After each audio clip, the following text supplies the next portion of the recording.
इसके अंदर पिछले कई दिनों से अरविंद केजरीवाल के रेक्यूजल पर बवाल मचा हुआ है। बवाल में बहुत सारी चीजें निकल कर सामने आ रही हैं।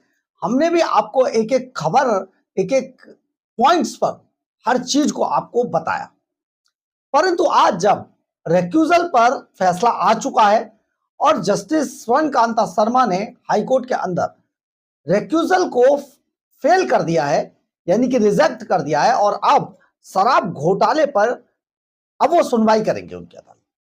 इसके बावजूद आज हम पूरे दिन निकले कुछ ऐसे सवालों की तलाश में कि जिससे ये पता चल सके कि आखिर अरविंद केजरीवाल के रेक्यूजल में कौन सही था, कौन गलत था। बहुत सारे रिटायर्ड जज से हमारी बात हुई, जजों से, बहुत सारे जो अभी सर्विस में है ऐसे लोगों से भी, जजों से भी बात की, कई जुडिशरी के लोगों से बात की, कई एडवोकेट्स से बात की। इसके बाद जो कुल मिलाकर कुछ चीजें निकलकर सामने आई वो सचमुच हमारे लिए भी चौंकाने वाली थी, परंतु क्योंकि वो जुडिशरी से जुड़ा हुआ मामला है इसलिए शायद जुडिशरी के लिए चौंकाने वाली नहीं थी। इसमें जो मिली जुली प्रतिक्रिया आई और खास तौर पे जस्टिस स्वर्ण कांता शर्मा के अगेंस्ट जो प्रतिक्रिया आई वो सचमुच चौंकाने वाली थी। आपको हम एक एक चीज बताएंगे, हम पत्रकार हैं, कोई चीज आपको छिपाएंगे नहीं, किसी चीज को आपसे छिपाएंगे भी नहीं और इसे बचाएंगे भी नहीं। जो सच है वो आपके सामने रखेंगे। आइए हम आपको इस सब पर एक ऐसी जानकारी उपलब्ध कराते हैं जो सचमुच आप उसे सुनकर चौंक जाएंगे, हैरान रह जाएंगे। नमस्कार, मैं हूं कुमार गजेंद्र, जनपद ऑन द स्पॉट में आपका स्वागत है। हमारे एक दूसरे social media platform podcast with Kumar Gajendra में भी आपका स्वागत है, जहां आप हमें सुन सकते हैं। दरअसल है क्या, आज बहुत सारी चीजें चलती रही, लेकिन इसमें जिस तरीके से जस्टिस स्वर्ण कांता शर्मा ने अपना डिसीजन दिया और जिस तरीके से दिल्ली के पूर्व मुख्यमंत्री अरविंद केजरीवाल ने अदालत के अंदर खड़े होकर अपने मामले में रेक्यूजल मांगा, वो सचमुच वो कुछ अच्छा नहीं था। क्योंकि एक आरोपी जो अपने आप को यह मान रहा था कि ट्रायल कोर्ट ने उसे बरी कर दिया तो वो बरी है, अब आरोपी नहीं है, जबकि ऐसा नहीं है। जब कोई भी ऊपरी कोर्ट, ऊपरी न्यायालय जब निचली अदालत के मामलों पर, फैसलों पर स्टे लगा देती है तो वो केस फिर से वहीं पर जाकर खड़ा हो जाता है जहां से शुरू हुआ था। यानी कि अरविंद केजरीवाल एंड कंपनी को इसमें बरी नहीं माना जाएगा। खैर, इससे आगे बढ़ते हैं क्योंकि ये इस खबर का मर्म नहीं है। जस्टिस स्वर्ण कांता शर्मा इस पूरे मामले पर जिस तरीके से अड़ी रही और उन्होंने ना केवल, शायद उनका अपना मत होगा, मन होगा, उस पर हम कुछ नहीं बोलना चाहते, उस पर जिस तरीके से मशहूर वकील, वरिष्ठ वकील और एक समय पर अरविंद केजरीवाल के सबसे बड़े सहयोगी रहे और अरविंद केजरीवाल के आम आदमी पार्टी के फाउंडर मेंबर थे और अरविंद केजरीवाल को कानूनी दांव पे सिखाने वाले यही दोनों पिता पुत्र थे। जी हां, हम बात कर रहे हैं प्रशांत भूषण की। समय गुजरते गुजरते शाम तक प्रशांत भूषण का एक ट्वीट आया जिसने काफी कुछ स्थिति इस तरीके से साफ की, जो एक अदालती जो निर्णय था हम उसको कोट कर रहे हैं, आपको बता रहे हैं कि आखिर प्रशांत भूषण ने अपने फैसले में क्या कहा। दरअसल है क्या कि प्रशांत भूषण ने यह सारा मामला एक ट्वीट किया और उसमें प्रशांत भूषण का कहना है कि जस्टिस स्वर्ण कांता शर्मा ने जज के किसी केस में खुद को अलग करने के कानून को सही तरह से समझा नहीं। फिर एक बार सुनिए, जस्टिस शर्मा ने, प्रशांत भूषण ये बताते हैं अपने ट्वीट के अंदर, जस्टिस शर्मा ने जज के किसी केस में खुद को अलग, यानी कि रिक्यूजल करने के कानून को सही तरह से नहीं समझा। अगर ऐसी परिस्थितियां हो कि किसी पक्षकार, जैसे केजरीवाल खड़े थे पक्षकार, किसी पक्षकार को यह वाजिब शक हो कि जज पक्षपाती हो सकते हैं, अगर किसी भी पक्ष को यह शक हो जाए कि जज इस मामले में पक्षपाती हो सकते हैं, तो जज को केस से हटना चाहिए। मतलब जज को अपनी कोर्ट की मर्यादा रखते हुए उस केस से हट जाना चाहिए। ये प्रशांत भूषण के बयान है, ट्वीट है, उसको हम कोट कर रहे हैं और आपको एज इट इज पढ़ के बता रहे हैं। अंग्रेजी में कोट है, ट्वीट है, और हम आपको इसका हिंदी वर्जन बता रहे हैं।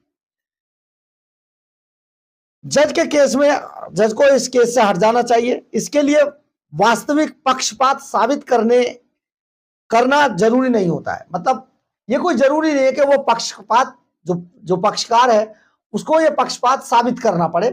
सिर्फ वो अगर ये चाहता है कि मुझे ऐसा शक है, तब भी जज को उस केस से अलग हो जाना चाहिए था।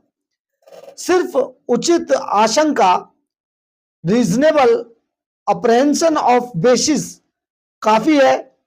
उनके अनुसार इस केस में ऐसी कई बातें हैं जिनसे केजरीवाल के मन में पक्षपात की वाजिब शंका बनती है। अब इसी बात को एक एजेंसी ने फिर कहा। उन्होंने साफ तौर पर कहा, दिल्ली हाई कोर्ट ने अरविंद केजरीवाल की उस याचिका पर फैसला दिया जिसमें उन्होंने जस्टिस स्वर्ण कांता शर्मा से केस से रिक्यूजल की मांग की थी, हट जाने की मांग की थी। जस्टिस शर्मा ने कहा, क्या क्या कहा ये आपको बताते हैं। जब वे फैसला लिखना शुरू कर रही थी तो कोर्ट रूम शांत हो गया और यह मामला सिर्फ उनकी व्यक्तिगत निष्पक्षता का नहीं बल्कि पूरी न्यायपालिका की साख का, इंटीग्रिटी का सवाल बन गया था। उनके लिए आसान रास्ता यह होता कि वे बिना फैसला दिए केस से हट जाते। जैसे स्वर्ण कांता शर्मा लिख रही हैं कि उनके लिए सबसे आसान रास्ता होता कि वो बिना कोई बात किए, फैसला दिए इस केस से हट जाती, लेकिन उन्होंने फैसला देना चुना क्योंकि यह संस्थान से जुड़ा बड़ा मुद्दा था। अदालत को चैलेंज किया गया था, अदालत में खड़े होकर अदालत पर आरोप लगाए गए थे, इसलिए बहुत चुनौती भरा मुद्दा था। कोर्ट ने यह भी कहा कि बहस के दौरान विरोधाभास था। एक तरफ जज की ईमानदारी पर कोई सवाल नहीं बताया गया कि भाई आप इसलिए ईमानदार नहीं है, लेकिन फिर भी पक्षपात की आशंका के आधार पर केस ट्रांसफर की मांग की गई कि सिर्फ आप वहां गई थी इसलिए ऐसा लगता है आप हट जाइए। ऐसी मांग से न्यायपालिका की संस्था खुद सवालों के घेरे में आ जाती है। अगर न्यायपालिका यहां पर जस्टिस स्वर्ण कांता शर्मा अपने आप को इस केस से इतना कहते ही अलग कर लेती तो पूरे देश के अंदर न्यायपालिका के इसी मामले को लोग इस तरीके से उछालते, खासतौर पर अरविंद केजरीवाल की पार्टी जो उनका एक तरीके से लगातार सोशल मीडिया पर चीरहरण करने की कोशिश कर रही थी। और आप समझिए अरविंद केजरीवाल ने खुद भी मिसकैरेज जैसे शब्दों का इस्तेमाल किया तो यह पूरा मामला कोई और मोड़ ले सकता था। अब यहां पर सवालों के घेरे में आ जाती, इसको भी बचाना था। यानी कि अदालत को एक ऐसा फैसला निकालना था कि कम से कम हर हाल में न्यायपालिका का जो सम्मान है वो बना रहना चाहिए। शायद यही सोचकर उन्होंने इस पूरे मामले को केस की सुनवाई करना चुना। प्रशांत भूषण कहते हैं सिर्फ शक भी काफी है जज को हटाने के लिए। मतलब आप सिर्फ शक कीजिए कि मुझे आपसे ये उम्मीद नहीं है इसलिए जज को हट जाना चाहिए, जबकि कोर्ट का रुख है कि बिना ठोस कारण के सिर्फ शक के आधार पर ऐसा करना न्यायपालिका के लिए सही नहीं है। कोर्ट का यह मानना था, यह उनकी प्रतिक्रिया थी। लेकिन शाम होते होते एक और बड़ी चीज सामने आई जस्टिस स्वर्ण कांता शर्मा की तरफ से, जो अपने फैसले में कही गई यह भी जान लेना बेहद जरूरी है। केजरीवाल का पक्षपात वाला दावा खारिज। कोर्ट ने कहा कि जज के बच्चों का वकालत कानूनी पेशे में होना जज के केस से हटने का कोई आधार नहीं है। भाई ये तो कहीं पर लिखा नहीं है कि जज का बच्चा जज ही नहीं हो सकता, लेकिन सवाल यह भी है कि क्या जज के बच्चों को ही सरकार के इतने बड़े बड़े केस मिलेंगे, दूसरे बच्चे नहीं है, फर्स्ट डिवीजन तक के बच्चे यहां पर होते हैं, तो उनको भी केस मिलने चाहिए थे। ऐसा जज के बच्चों में ही क्या है कि उनको ही केंद्र सरकार का पैनल मिले और उन्हें सबसे ज्यादा केस मिले? सवाल यह भी है। हम आपको ये सारी चीजें बता रहे हैं कि अगर सवाल यह है तो सवाल यह भी है। खैर, आगे बढ़ते हैं। कोई पक्षकार यह नहीं तय कर सकता है कि जज के बच्चे अपनी जिंदगी कैसे जिए। ये सोन कांता शर्मा बता रही हैं।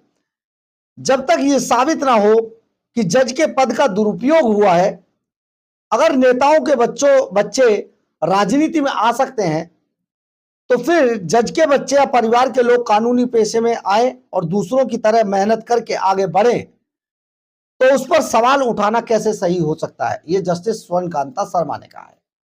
लेकिन सवाल का फिर जवाब वही है कि आखिर जजों के बच्चे ही केंद्र सरकार के पैनल पर क्यों हैं? ये हम अपनी तरफ से नहीं कह रहे, जो आज हमने पूरा कंक्लूजन आज बहुत सारे जुडिशरी के बड़े लोगों के साथ बैठकर निकाला, उससे आपके सामने ये सवाल के जवाब हैं। इस अदालत के रिश्तेदारों का इस विवाद से कोई लेना देना संबंध नहीं है, उनका इस मामले में कोई नजदीकी कनेक्शन भी नहीं है। अगर इस तरह के आरोप मान लिए जाएं तो अदालत उन मामलों की सुनवाई नहीं कर पाएगी जिनमें भारत सरकार पक्षकार हो। बात यहां पर सही है कि अगर हर मामले में ही इस तरीके के कंक्लूजन निकाले जाने लगे तो कल को जो भी कोई एमपी, एमएलए या कोई भी राजनीति से जुड़ा हुआ व्यक्ति किसी केस में फंसेगा, तो जैसे ही उसके खिलाफ फैसला जाएगा, तुरंत उसके रेक्यूजल की कार्रवाई शुरू कर दी जाएगी दूसरे पक्षों की तरफ से। यानी कि बिना किसी आधार के जजों को हटाने का सिलसिला शुरू हो जाएगा। यह एक बड़ी बात थी। ऐसे आरोप न सिर्फ बेबुनियादी हैं, बल्कि वे न्यायपालिका पद और उससे जुड़ी ईमानदारी, इंटीग्रिटी को भी नजरअंदाज करते हैं। जस्टिस स्वर्ण कांता शर्मा ने ये सब बातें कही हैं। अगर इसको भी सरल भाषा में देखा जाए तो कोर्ट ने कहा कि सिर्फ इस आधार पे कि जज के परिवार वाले वकील हैं, ये मान लेना कि जज पक्षपाती है, सही नहीं है, और ऐसा कोई ठोस सबूत पेश नहीं किया जा सका है। ये आज बहुत बड़ा मामला सामने आया। यानी कि जुडिशरी में अगर हम लोगों से बात करते हैं तो बहुत सारे लोगों का यह भी कहना था, जैसा कि हम आपको लगातार बता रहे थे, या पक्ष जो लीगल जो पॉइंट्स पर जो चीजें चल रही थी उसमें ऐसा लग रहा था कि शायद कहीं ना कहीं अरविंद केजरीवाल जो कर रहे थे वो बेहद गलत था, बेबुनियाद था। लेकिन बहुत सारी विचारधारा के जो मामले थे वो इस पूरे मामले को लेकर आज बढ़ते हुए दिखाई दिए। यानी कि जो नजरिया आम जनता इस बारे में रख रही थी, वो नजरिया कोर्ट में जो जुडिशरी से जुड़े लोग हैं वो उस नजरिए से काम नहीं कर रहे थे। उन सभी ने, ज्यादातर ने हमसे ये कहा बातों में कि देखिए, अगर जब भी ऐसा शक हो, क्योंकि न्यायपालिका बहुत निष्पक्ष मानी जाती है, तो जब भी ऐसा शक हो तो जो भी जज है या जस्टिस है उनको उस केस से हटना चाहिए जहां पर यह गुंजाइश दिखाई दे कि आगे जाके इसमें कहीं ना कहीं पक्षपात की गुंजाइश बन सकती है। लेकिन यहां पर जस्टिस स्वर्ण कांता शर्मा ने इस पूरे मामले को अपनी ईगो पर लिया। हालांकि साथ ही हम यह भी बता दें, इस पूरे मामले के अंदर अरविंद केजरीवाल की भूमिका कतई भी सही नहीं थी, क्योंकि अरविंद केजरीवाल अगर चाहते, यहां पर एक चीज और भी ये भी निकल कर आई कि अरविंद केजरीवाल इस केस को लेकर बेशक जेल जाने की तैयारी कर रहे हैं, शराब घोटाले में वो फंसे हुए हैं, शराब घोटाला सचमुच हुआ और बहुत बड़े पैमाने पर इधर से उधर चीजें हुई हैं, इसमें कोई शक नहीं है। लेकिन अरविंद केजरीवाल का रेक्यूजल पर खुद अदालत में जाकर जज के सामने खड़े होकर ये केवल उनकी नौटंकी थी, और अरविंद केजरीवाल केवल इस बात को दिखाकर खूब सारा एडवर्टाइजमेंट बटोरना चाहते थे। यानी देश के अंदर ये दिखना चाहिए था, अरविंद केजरीवाल की ये मंशा थी, ये दिखाई देना चाहिए था कि देखिए केजरीवाल के साथ कितना जुल्म हो रहा है और ये बात सब में फैलाई जानी चाहिए थी। सोशल मीडिया पर ट्विटर जो हैंडल्स हैं जो अरविंद केजरीवाल से जुड़े या उनकी विचारधारा के लोगों के या उनकी पार्टी के लोगों के हैं, उन्होंने जमकर इस पर सोशल मीडिया पर इस बात को लेकर बवाल काटा और अरविंद केजरीवाल को यहां पर विक्टिमाइज किया, दिखाया कि वो कितने बड़े विक्टिम है, जबकि ये बिल्कुल उलट फैसला था। अरविंद केजरीवाल अपनी इस रिक्यूजल को अपने वकीलों के द्वारा पेश करते और फिर इस पर जज साहब को हटने के लिए कहते। शायद यहां पर यह बात इतनी नहीं उलझती। यानी कि कुल मिलाकर अगर कोई यह मानता है रिक्यूजल के इस मामले पर जस्टिस स्वर्ण कांता बिल्कुल सही थी, तो शायद यह भी इस केस के साथ बहुत ज्यादा बेईमानी होगा, क्योंकि अरविंद केजरीवाल अगर ये बात कहते हैं, आरोप लगाते हैं, जबकि उनका इस तरीके से अदालत में खड़े होकर आरोप लगाना, रिक्यूजल एप्लीकेशन दायर करना, शायद ये गलत था। लेकिन साथ ही जस्टिस स्वर्ण कांता शर्मा का बहुत ज्यादा इस मामले में अड़ के सिर्फ अपने फैसले पर अडिग होना, यह भी बहुत बड़े सवाल खड़े करता है। बहुत सारी चीजें इसमें निकलकर सामने आ रही हैं, लेकिन सबसे बड़ी बात यह है यहां पर न्यायपालिका और कार्यपालिका की जो लड़ाई है, ये सचमुच आगे चल के बहुत कुछ कहने वाली है, बहुत कुछ सुनने वाली है और बहुत कुछ आपको अब आगे दिखाने वाली है, क्योंकि ये लड़ाई दो ऐसे स्तंभों के बीच में है जिसके ऊपर लोकतंत्र की बुनियाद टिकी हुई है। बहरहाल, अगर आपको हमारी ये खबर अच्छी लगे तो आप इसे लाइक, सब्सक्राइब और शेयर जरूर करें। कमेंट्स बॉक्स में अपनी राय जरूर लिखें, इससे हमें बहुत बहुत बहुत ऊर्जा मिलती है। जय हिंद, जय भारत।